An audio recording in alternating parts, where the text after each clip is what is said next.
Exercice 5, à présent on va travailler sur des volumes. On nous parle d'un objet qui s'appelle un Erlenmeyer et on va s'intéresser au volume qu'il peut contenir.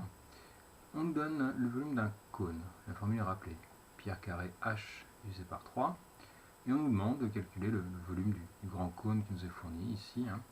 On sait que sa hauteur c'est de 12 cm, que son rayon est de 4 cm, tout est donné, il s'agit juste d'appliquer la formule. Donc on tape à la calculatrice pi fois 4 au carré divisé fois 12 pardon, divisé par 3.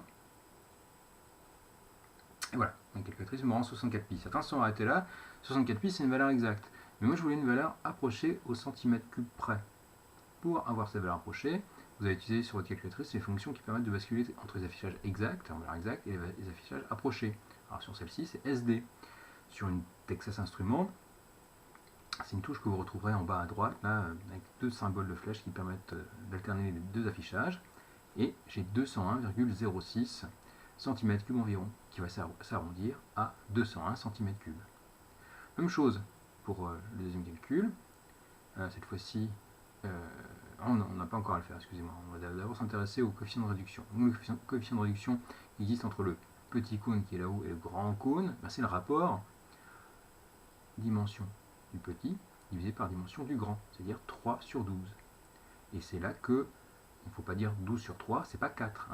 Un coefficient de réduction est forcément plus petit que 1.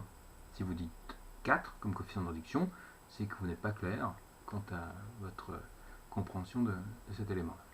Donc le coefficient de réduction, c'est 1 quart, ou 3/12.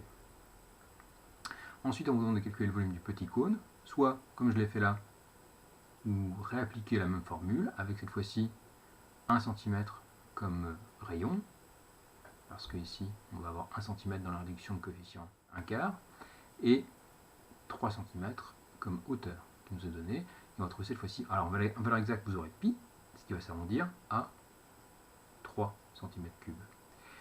Si vous voulez appliquer, si vous voulez utiliser le coefficient de réduction qui est ici directement, vous savez que vous pouvez multiplier le volume 1 par 1 quart au cube pour retrouver les 3 cm3 qui sont là.